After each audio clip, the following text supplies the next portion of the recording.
All right, good morning, everyone. Welcome to our April edition of Sunday Mornings with Twitchy Women.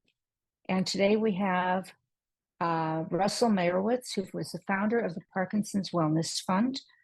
And I'm not going to read his bio. I'm going to have him talk about his story and why he started the fund. And I will say I've been working with Russell for quite a while now, and he actually is my fiscal sponsor for Twitchy Women. So we've been working together on that for about 3 or 4 years, I think.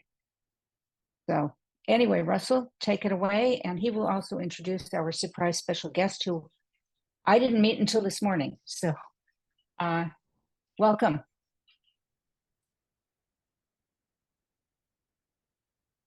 Russell, you're muted. Now I'm not muted. All Oh, right, awesome. Well, Sharon and everybody, thank you so much for having me today. As Sharon mentioned, Sharon and I go back quite a while, first having coffee together in LA, and that sparked a great relationship where we've been able to support her efforts and everything that you guys have been doing. So it's amazing to finally be here. And so I'm gonna give you a background of my journey and what got me into this community, and then I'll obviously introduce our special guest who is special nonetheless for a lot of reasons, and then of course hopefully one to one thing though, I forgot to mention. yeah Russell is not Amy. Amy yes was supposed to yes speak today, so I yeah forgot to sorry say that. So yeah you can explain this. I, I will explain that too. I know in the emails, my wife Amy was supposed to be on today. I will get into why Amy was going to be on, and due to family obligations, I had to step in for her. But I'll explain how my wife is intimately involved with what we're doing because she was an incredible spark to all of this. Um, but let's go back. I'm the youngest of three siblings, and my father, who I grew up under his desk, I'm the businessman of the family, so to speak. I was the chosen child to be in my father's business from a very young age, and so I grew up under his desk. And at the age of 15, when I was 15, my father was diagnosed at 49 with Parkinson's, and that was the start of a life with Parkinson's for the family, for my father. And for the first 9 years, my father was in the closet. The only people that knew about his diagnosis were his three kids and his wife, my mother. And we were not able to talk to anybody. We weren't able to tell anybody about the diagnosis, and we had to keep it in really closed corners. And in the beginning, it was a big negative aspect in my life, and as a son of my father, who I looked up to so much, and it was extremely difficult, and it was tough to process. It was obviously tough for him to process, and for my mother and my siblings, and for me, it was hard because, again, I knew my father in one way growing up as he was in sales and he was ran businesses as an entrepreneur, and as I kind of started to be around the office and work for him, and I started to see the slight changes, it was a different life, and it was a lot of negativity. And I went to college, and I was played tennis in college, and I came out of college, and I had this, cloud over me that I didn't know how to deal with. And the only way I knew how to deal with it was, I said, being an entrepreneur, I was like, I'm starting a foundation. And against everybody's recommendations, um, they said, wait till you're older, wait till you make money. You don't need to do this right now. I knew no other way. I don't have any medical background. Um, I just I had no other way, I had no other anchor point but to fuel my energy into something. And being a tennis player, I thought, you know what, now that I'm out of college tennis and I'm back home in San Diego and I'm living with my family again, and I needed a way to deal with it. And I said, I'm starting this foundation. And what we decided was, and at the time also, for a 21-year-old, there really wasn't much of a community to be involved in. Just wasn't, right? And so I said, we're going to start these tennis evenings.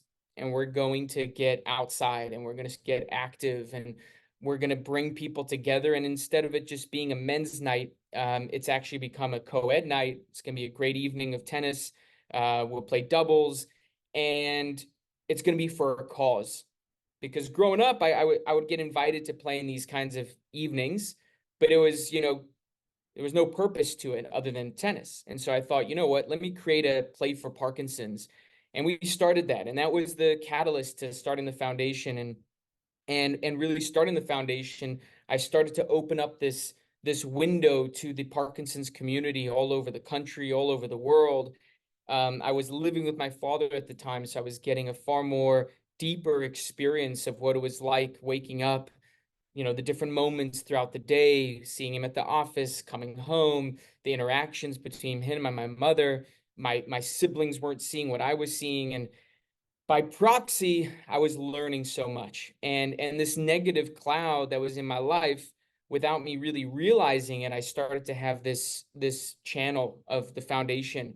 And slowly I felt like I was somehow this glue, and families started to come and speak to me, and couples, and again, like I was a 21-year-old, like what did I know? I knew nothing. But all of a sudden I started going out to coffees with people, and they started to open up and tell me what was going on. And I started this was the rabbit hole that I got dropped into, of all the learnings of what families and people were dealing with in Parkinson's.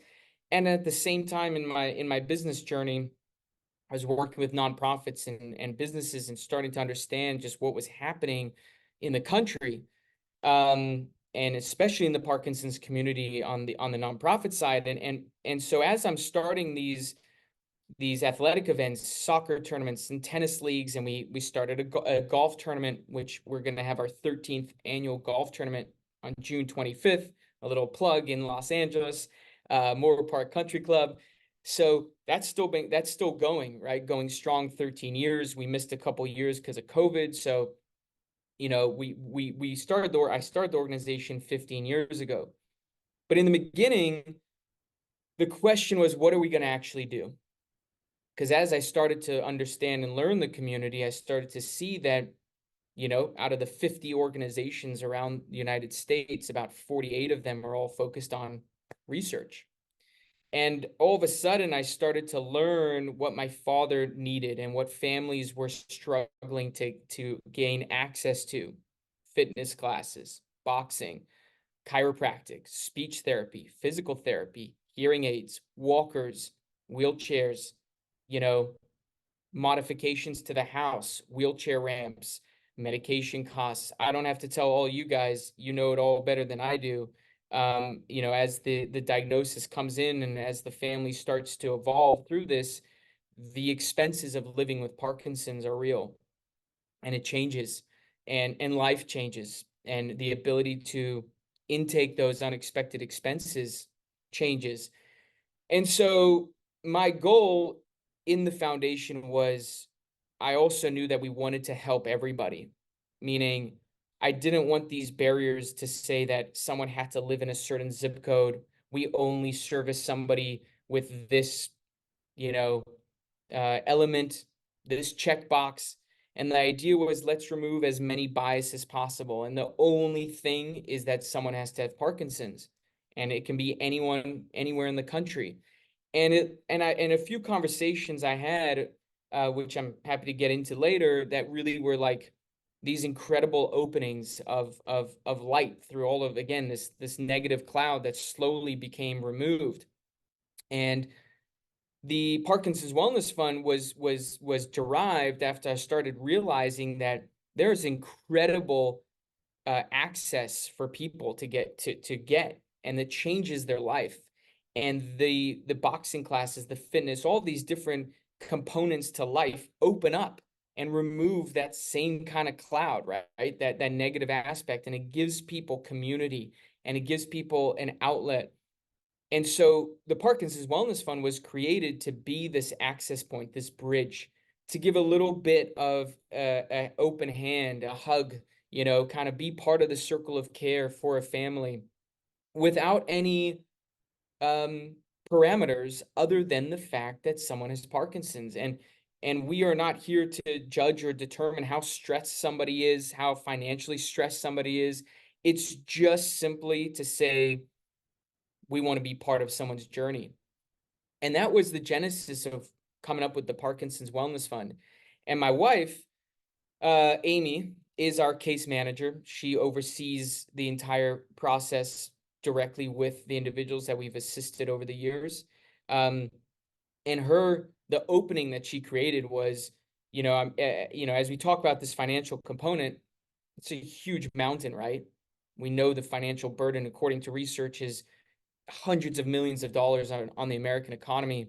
And so we've never expected, nor have we decided or provided the expectation that we are here to solve everybody's financial issues. That's unrealistic. But the goal was, and Amy said, let's just help let's help one person. Let's just start with one grant. Let's just help one person. And so that was the start of the Wellness Fund, and we helped one person, and the impact was incredible. And we did this over and over and over again. And over the course of this journey, we've met some incredible people. And before I get to the person who's joining this here today and how we met, and I'll go into that, I want to come back to that start of that negative cloud when I was 15, and my father being, in the closet for 9 years. And there was one event that we did, and my father was always very specific before we did events, before we did anything, family events. It was always, hey guys, there was no discussion about Parkinson's, nothing. And we respected him, of course. And there was one event, there was about 70 people in the room.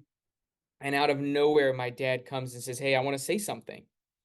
And I mean, I just got chills down my body right now. And out of nowhere, he comes and he starts to basically tell this room about why we're doing this and his journey of Parkinson's.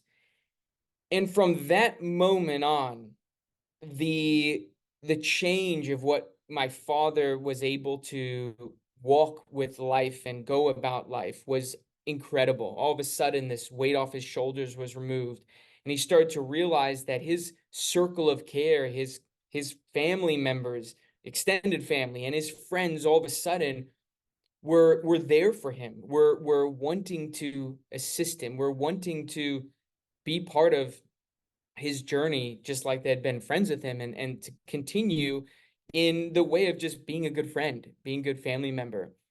And I look at that today, and it's like, the concept of being vulnerable and how empowering and that is, where when we are vulnerable and we're open and we have the ability to build a community and discuss the realities of life, what that starts to do and what that starts to encourage those around our circle of care. And so fast forward to a couple years ago, we've obviously met some incredible people around the country and the world through the Parkinson's Wellness Fund. And, we very much have been kind of behind a curtain, kind of in our own closet. Why? Because we've always wanted to have and keep the relationship with our families very tight, confidential. We want to have that kind of relationship with our families. And so a lot of our stories kind of just stay behind the curtain. And then I came to a point, I said, I've got to get some of these stories out, right? Kind of the same vulnerability piece. Like I need these people's stories to come front, center. I need people to hear these incredible individuals that we're meeting. And so one of those people that I reached out to was a gentleman by the name of JM Kenny. And JM is somebody that we assisted, and I'll obviously let him tell his side of it. And JM is one of these guys that is just embodies this ability to own life, to find that positivity. And I'm just so excited for him to be here today, for us to have this open conversation. And our goal as the Parkinson's Wellness Fund, and we've launched this podcast now called Why I Rise with JM, is to have these open conversations. So we can all continue to strengthen our communities, continue to strengthen our inner circles around, our kids, our families, so that way generationally we can make an impact on this life with Parkinson's. And so I think I'm going to pause there and ask JM to go off of mute and kind of come the surprise guest, give his little background as well. And JM, you there? Oh, you're on mute. There I go. Am I on? There we are. There you are. I'm sorry. I'm a very poor replacement for Amy. She's much better looking and much smarter. But I'll jump in where I can.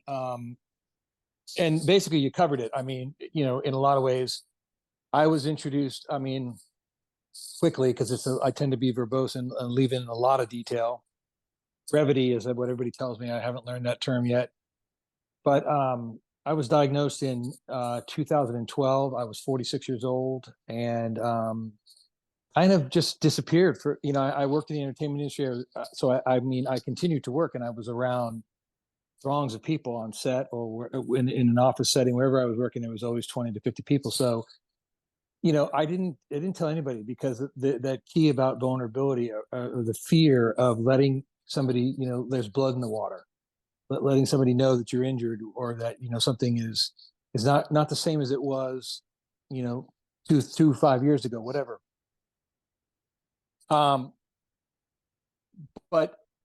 for me the hardest part was battling myself, and so I sat in a dark place in my mind for 4 years, and I just literally did not have any outside connection and didn't talk that much about my situation because I was like shamed. I was like, well, how do I get this? I'm 46 years old. I remember my doctor saying to me, I want you to go to UCLA and get checked. Let's rule out Parkinson's for the time being. I'm all, rule out Parkinson's? That's an old person's disease. And then he goes, Michael J. Fox. And I'm like, oh yeah, I guess you're right. And I realized that we compartmentalize stuff as, oh, that's this person's, you got to have this. And it's like, it doesn't matter. It's all of us in this world together.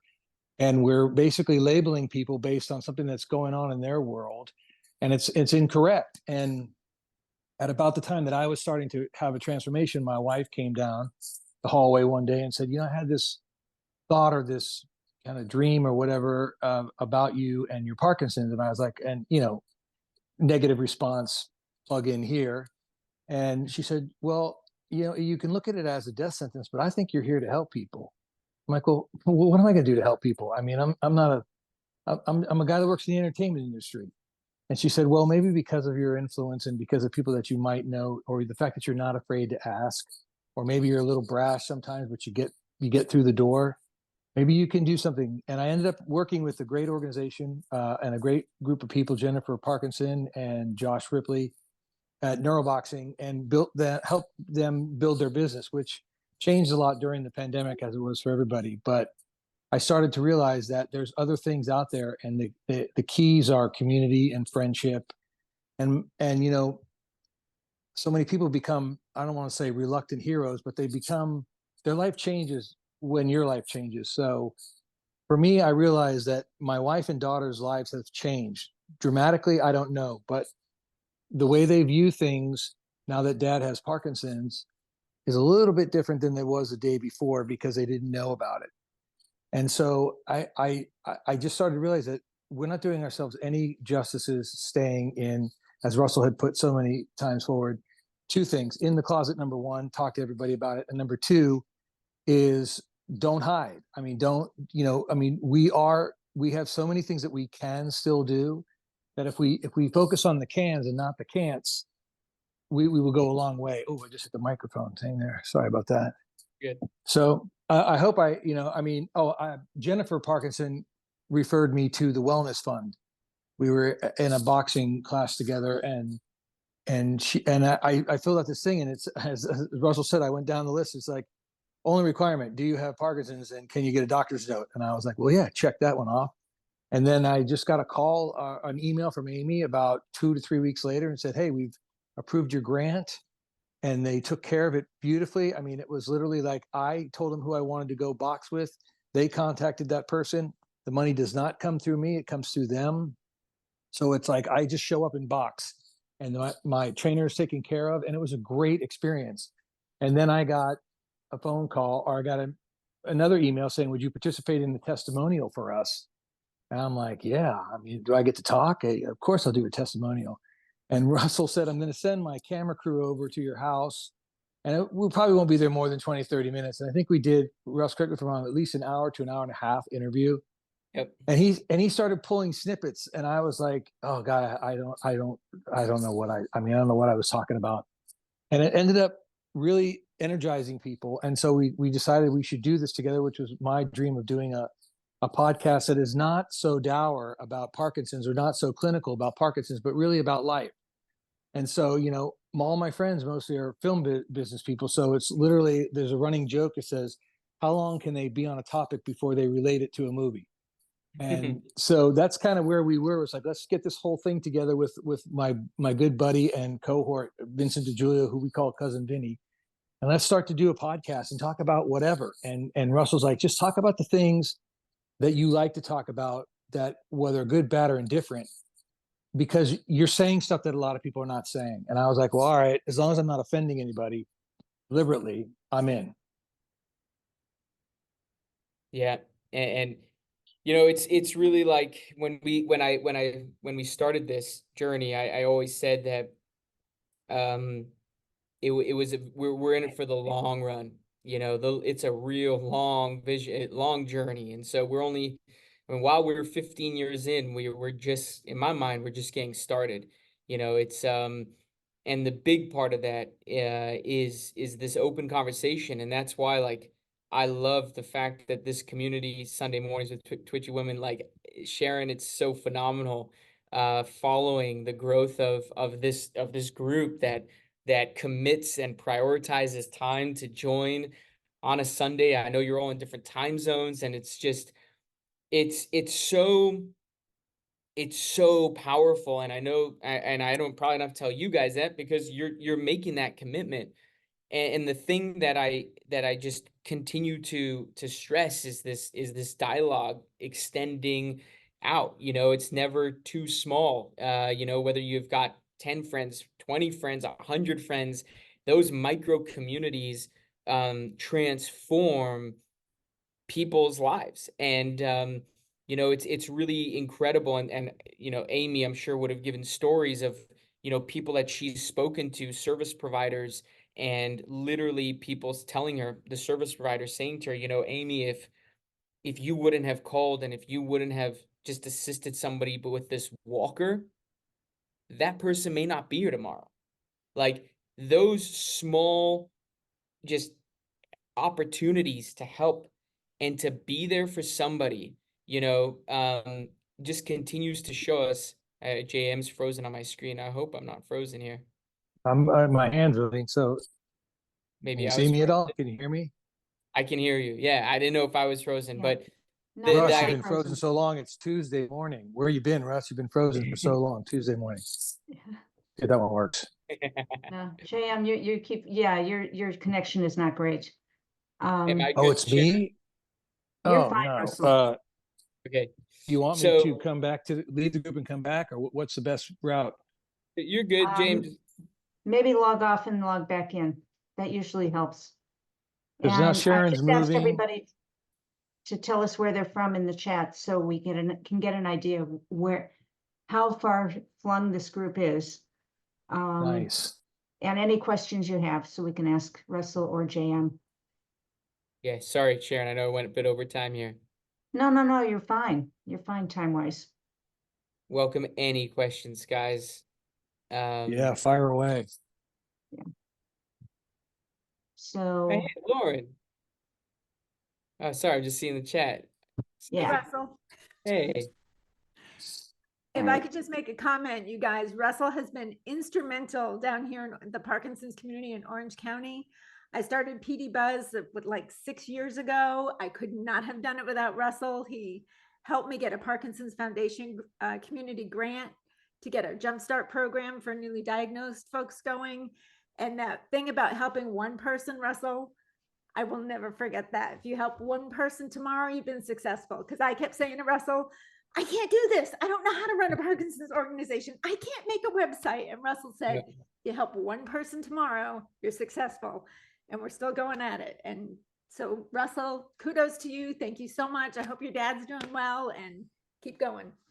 Hey, thank you, Lauren. I think that's like, I think so many times, right? Like it's very overwhelming. Obviously, as James talking about, like, but at the end of the day, if our heads up and we can take another step, taking one step forward and helping one more person, finding that reason to get up and to find good. There's so much goodness and so much opportunity, especially in this community.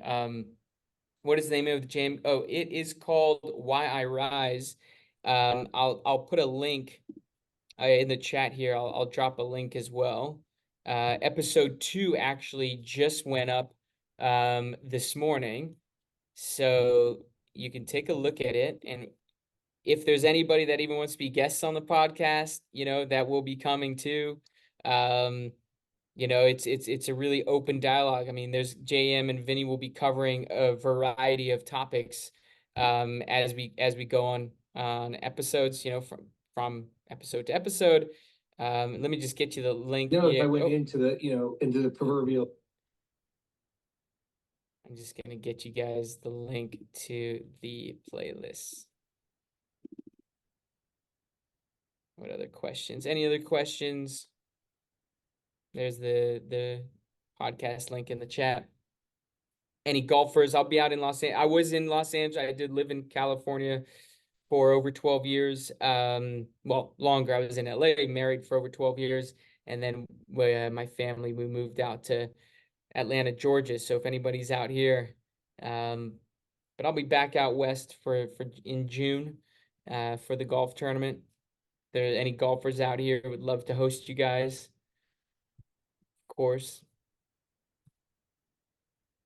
Okay. Yeah, we've got a lot of California people who have responded in the chat. You can see they're from all over LA, Orange County, and we've got Maryland, and we have New Orleans and a whole bunch of other places. Phoenix.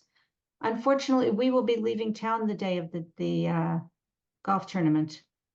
All good. We will miss you. I see, is anyone here? If anyone's around, no one's around Chattanooga. The other thing that we do, guys, like what we started and we bringing it back, COVID took a big hit, was our community of individuals walking, running, triathlons for Parkinson's. So we've been building that community back up. I will be, God willing, doing the Chattanooga 70.3 half Ironman in May. If anyone happens to be out there, obviously great opportunity to meet in Chattanooga, Tennessee. If maybe any of your travels or vacations take you around there that weekend. Again, for me, it's all about just meeting you guys, meeting people, having discussion, and leading to action. That's as Lauren kind of mentioned, obviously, as Sharon's doing, JM. Any other questions? Yeah, feel free to just unmute yourself at this point. The other thing too, which I didn't mention, that the Parkinson's Wellness Fund, what we do so much of is a lot of navigation. It's Can you hear me? Yeah. I think you're back there. Oh my God, my router shut off. Ah. Can you see me? See me? We have to, let's put the whole group up. Oh, okay. We got to change the view so we can see everybody. Let's see. How many questions did I miss? Oh, a gazillion. No. Gazillion? There you are. Oh boy. No,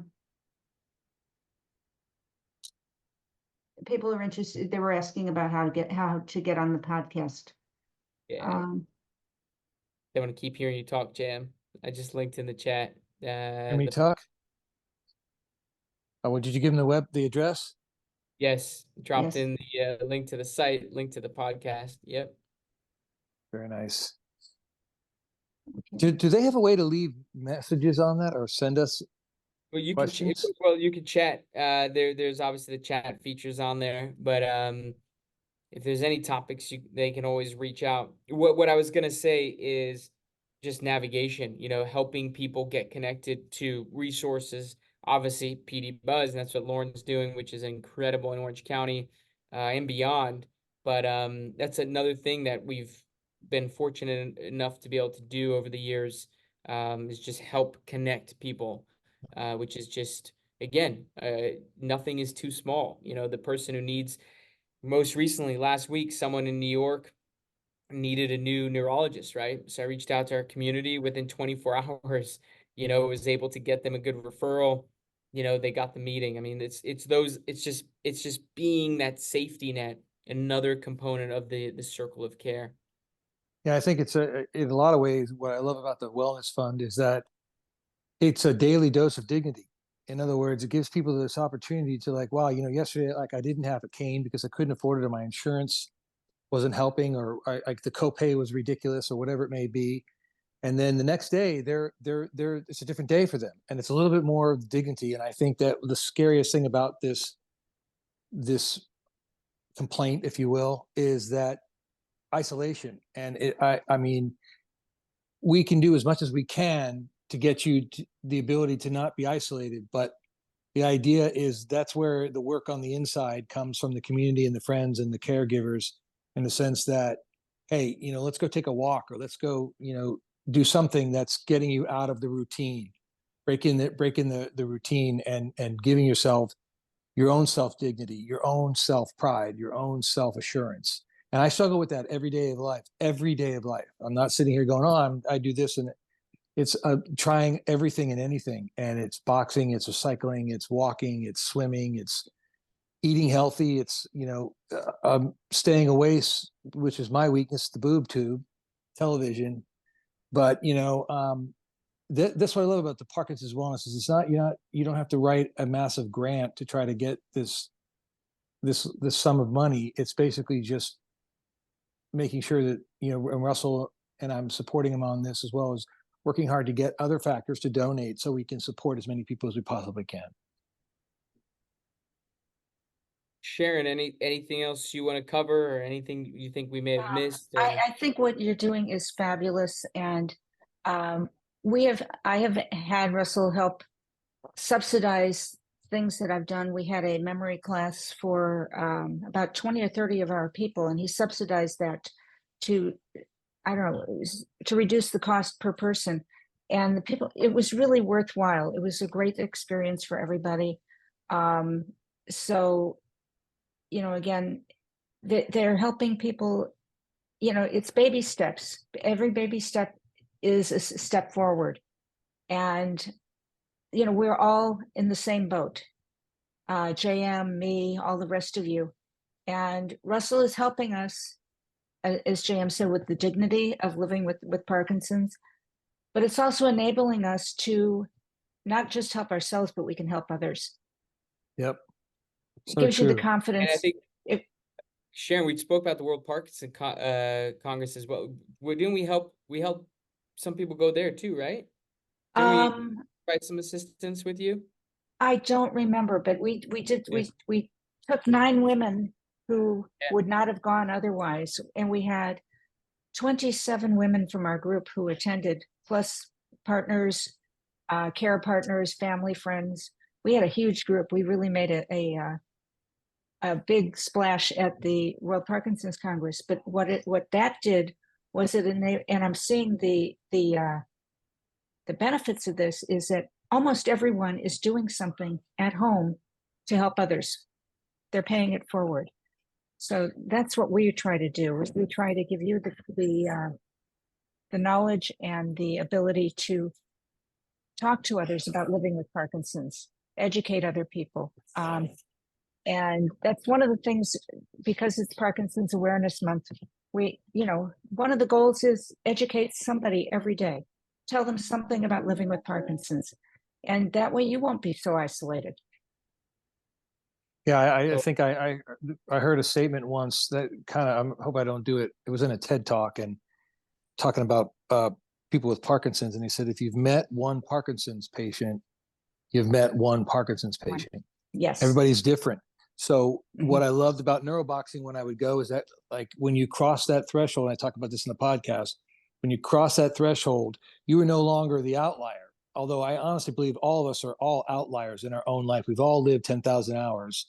We've all put in 10,000 hours plus to figuring out what this is, this life, and it's ever changing. So, you know, the idea that if we go to a group where there's more of us than there are people that don't have Parkinson's, that's our sense of normal. It's a sense of where we can communicate amongst each other, because nobody feels what we feel to the degree that we feel it. You know, so they're even doctors. I mean, it's like, I think I said to a doctor, well, what can I do? This was younger in the young onset phase. And he said, well, exercise. And I said, well, what's a good exercise? Like, is Tai Chi good? Should I ride a bike? And he goes, do what you like. And I was like, all right, I can't wrap my head around do what you like. I understand what you're saying, but I don't understand how to implement that. It's like, I wanted somebody to basically say to me, get on a bike and ride 10 miles a day, or go and walk 2 miles a day. And I realized that I had to find that within my own sphere, because the medical doctors are not going to tell me what the best exercise is, because they're not really sure, because it's each individual person. Right. Yeah. Well, when I talk to people about exercise, I say, do what you like, because if you don't like doing it, you're not going to do it. Correct. So if you don't like riding the bike, don't find something else. Right. You know, you maybe like swimming, maybe you like dancing, maybe it's boxing or ping pong. There's a lot of options out there, but don't do something you don't like, because you won't be consistent about it. Correct. And even if you do like it, you run the gamut of emotions. So there's days where you just don't feel it, and that's okay too. You know what I mean? It's hard for me because I still have a job that I'm with, and so, you know, I get to work out of the house, which is a blessing. But you know, I am so focused on what's going on in the world of Parkinson's, trying to push back the negative world, that sometimes you forget that, you know, it's okay to just exist. It's okay to just have that. Whose dog is that in the background? That's your dog? Mine. Yeah, This that's dog mine. just popped up. Hello. My new baby. Come here. Pepper, come here. Oh, how sweet. But even like walking the dog is an opportunity to break the routine, to get out and go and see people. And, you know, at the time I was, you know, well past the diagnosis. A friend of my mom and dad's, who was a medical doctor, was diagnosed. And my mom kept saying, I don't understand. She understood that he was older than me, but she was looking at him, and he was doing very little. She's like, I don't understand. He won't go do anything. He won't go out with his wife. He doesn't.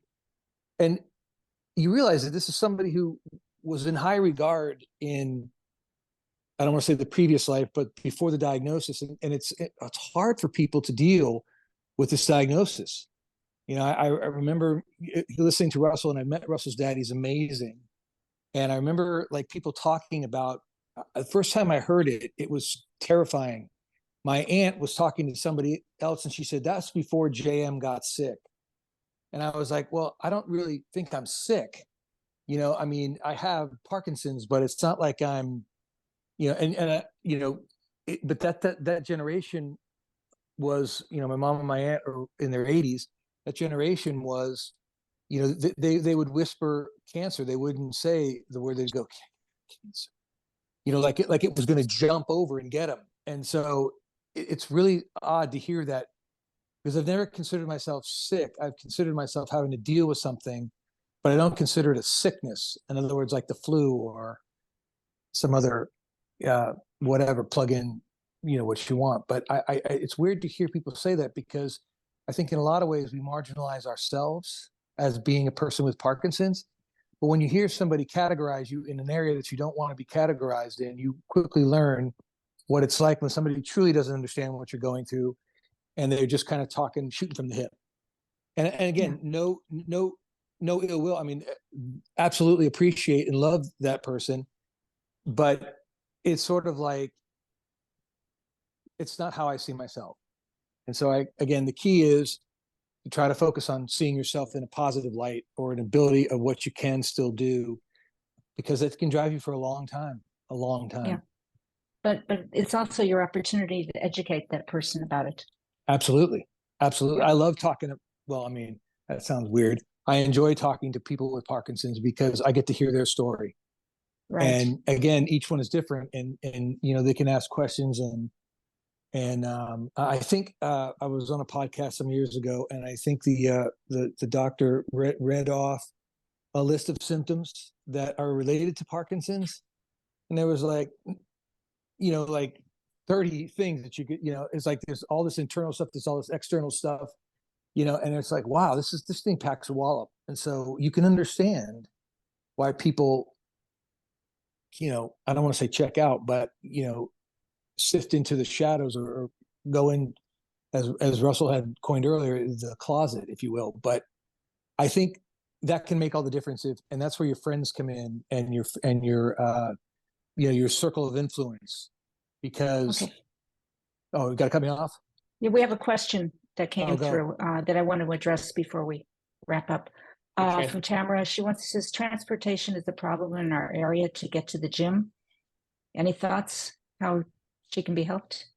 Yeah, so this is a consistent one that we help with or help guide. So a couple potential solutions. If there is an option, so Uber, Lyft, so any kind of those driving services are fantastic. Now, they're only fantastic. I mean, there's obviously a couple variables, right? So there's a cost to it. There is an operational component to it, right? Like, again, depending on, is someone has the ability to actually technologically work the app? Is phone an issue? So if that's an issue, what we've also found is that is a great way for a daughter, cousin, somebody to assist in actually scheduling the ride for you. So you can have somebody schedule a ride for you, literally pick you up at that location, as long as you have the ability to obviously operate a phone and operate that. So that's one piece. Another piece is that we've seen successful is this is another great way to ask, like a lot of people, circle of care, right? A lot of people don't realize how much a ride actually will change their life, right? Like, and a lot of people don't even know how to help somebody. So again, depending on your relationship with your family, friends, I find, again, and this is over the years, is that so many people don't even know, and they would love to be like, yeah, I'll give you a ride to physical therapist, wherever it is, to the gym, right? They would love to give you a ride. So just asking somebody to give you a ride, I've seen tremendous impact there. Then a lot of communities do have these transportation services for free. So my father right now in San Diego, we found one of those services that helps. They use Uber or Lyft, or they have drivers that come and actually pick up my father now to take him to his physical therapy. My father stopped driving about a year ago. So Is that's that dial-a-ride, Russ? Is that here in LA or Pasadena? It's dial-a-ride, and I heard it's like 75 cents. there's so many. I mean, every community is different, but most communities, and even like, again, depending on how rural they are, many communities.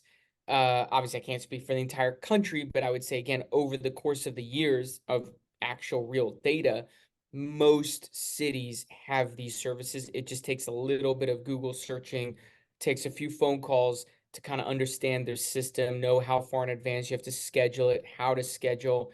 And again, a lot of times, depending on how savvy you are, technology, Google, etc., it's another great piece to team up with a family member, friend to help you navigate that.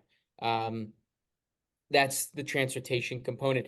And what's actually interesting, earlier we had built an app in the beginning days of the foundation called Rides for Parkinson's, but we had to sunset the app because, again, we identified this transportation piece as being such a need for individuals to get to their appointments. Hopefully that helps. Again, I know it's not a perfect plug and play, but it's a creative way of thinking through how to be able to continue to get to the gym. Yeah, and so I think also one of the things that I found was cool about the boxing classes I was in, as you became a tighter group. There were 60 people in the group at the time before the pandemic. And what I found is that as you could get yourself to the first few classes, you could connect with people in there that are in your same community, that their wife drives or their husband drives, and they don't mind, picking you up. And there was a lot of people that were picking up others that didn't have, the transportation mode. And again, didn't realize that this person lives, 6 blocks from where I live, or a mile, and they don't mind going out of their way. So again, it's about the ask. And Jam, I mean, same thing. My dad sings in a choir every Monday night for 20 years. Stopped driving, and all of a sudden he's like, I'm gonna lose my Monday night with this group. And it was like, Dad, no, it doesn't have to end, right? And all of a sudden, again, those little asks, people within his circle lived within a couple miles, right? And they were so happy pick him up. So it's yeah, it's the ask, right? In which vulnerability, that's what we discussed. It's like, it's hard to make that ask, but be a little bit vulnerable, remove that, and own it, and coming from a good place, and people want to help. I mean, and yeah, that's a big one. That just can't be more of an advocate to kind of release that ego, drop that vulnerability, and just make that ask.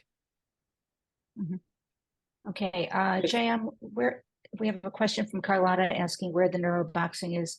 It's basically out in the LA Valley area, right? Or West Valley. Neuroboxing. It's in it's 1,000. I think it's in Moore Park now. In Moore Park, California. Neuroboxing. They box at their facility inside of a facility. So I think the facility is 101 Boxing, which they used to be out of Agora Hills, and now they've all moved a little bit north. And so there's those people are in the Moore Park, Ventura County area. But it's I don't know, it's like 45, 50 minutes from the 405 freeway, probably. That sound right, Sharon? Yeah, I think it's west and north of LA. Yeah. So yeah, also Jennifer has one. I think it's neuro wellness or something. Jennifer has a new group that she also teaches boxing. Josh and Jennifer are great people. They gave a lot of love to all of us for as long as they possibly could. And so I think her name is Jennifer Parkinson. No pun, no joking. And you can find her on Facebook or whatever, but she has, I think it's neuro wellness. I'm not 100% sure, but she's a great teacher too. You are, and how easy it is for you to get to places. Okay. All right, we're going to wrap up now, and we've got quite a few announcements, but I want to thank both of you. This has been wonderful. And please, everybody stay on, because we've got a few things that I want you to participate in. Let's share our screen again. So first of all, thank you. So let's do the next slide. So it's, as you know, it's Parkinson's Awareness Month. We have a new tie-dye tank top if anybody's interested. We have t-shirts on sale, again, actually just through Friday. So if you want a t-shirt, we have this one, and then the regular Twitchy woman t-shirt and some others.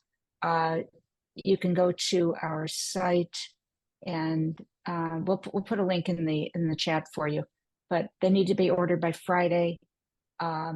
So if you want one, get it now. Okay, next slide. Okay, so Parkinson's Awareness Month. On April 11th, we celebrate World Parkinson's Day, which happens to have been James Parkinson's birthday. And I've got my tulips. Everybody has their tulips. I'm so excited. We brought these tulip bulbs home from Amsterdam last summer on our way home from Barcelona. We stopped in Amsterdam to change planes, and they actually grew in Southern California, which I had to refrigerate them. That's the only way you can get them to grow here. But one of the things we're going to be doing is a Stand Up to Parkinson's, and you can register online that day for standupparkinsons.com. and you record your total, and we're going to try and put in a group for Twitchy Woman. So if they ask for your group, put Twitchy Woman, but it's basically you're sitting and standing, and how many you can do in a sit, and let us know how many. And we want to be part of that. Our goal is 2 million sit to stands in 24 hours. Last year it was 1 million, and I know we can do it. Next slide. There's a wonderful conference put on by Parkinson's PD Warrior, which is in Australia, and it's called Insight into Parkinson's. And if you can go online, and there's a whole menu of things that you can watch and do. There's you can watch for free for 24 hours, or you pay $89 or something, and then you have it available for a month afterwards. And there's all kinds of other things. So check that one out. It's always a great conference. Next slide. So other things going on, there will be a Parkinson's Around the World live stream for 24 hours, starts at noon in New Zealand, which is April 10th at 8 p.m. for those of you on the East Coast. So I guess it would be 5 p.m. our time. You can see the live stream via PD Avengers. Dopamine Dance, they're asking us to record a dance. And that's why I want you to hang on, because after we're finished with this, those of you who stay on, we're going to do a dopamine dance together. Okay? So we'll need you to be on screen for that one if you want to participate. But so hang on until after we're done, and then we'll give you the instructions for that. But we want to do a group dopamine dance. And then also on April 11th, a number of buildings around the world will be lit blue for World Parkinson's Day. And just go to pdavengers.com and you can find out about there's so much stuff going on this month. Just check it out. Next slide. And this is another thing out of the Insight into Parkinson's is they ask you to join the Faces of Parkinson's, and it's another opportunity to be part of a group, part of the whole Parkinson's world. Next one. So our next Sunday morning is May 19th, and we're going to have Maureen and Trent, who are the founders of Ping Pong for Good, which is rapidly expanding. It's now in Vancouver, in the Bay Area, in Peoria, Illinois, and Columbus, Ohio, and a whole bunch they're opening up all over the place. We are actually going to be streaming that one in LA from the YMCA in Santa Monica, where we have our classes. If you live in LA and you want to join us that day, you're welcome to. It's going to be a lot of fun. And the next slide. And just some recent PR. Yes, 2 days ago, a website called The Three Tomatoes, the Insider's Guide for Women Who Aren't Kids, which applies to most of us. They published a story about Twitchy Women and our peer support program for women. And this was submitted by our own Susan Lehman. And it's a wonderful article, and it talks all about our mentoring program. And next slide. Just a reminder, we have 2 discussion groups online. Anything Goes on Tuesday mornings with Shelley and Darlene. On Sunday mornings, Parkies Without Partners. So that group will be continuing. If you are a woman living alone with Parkinson's and want to be part of that group, just email Ashlyn to be added to that group. And speaking of Ashlyn, today is her last day with us. She is graduating. She is getting her doctorate in physical therapy from USC at the end of the month.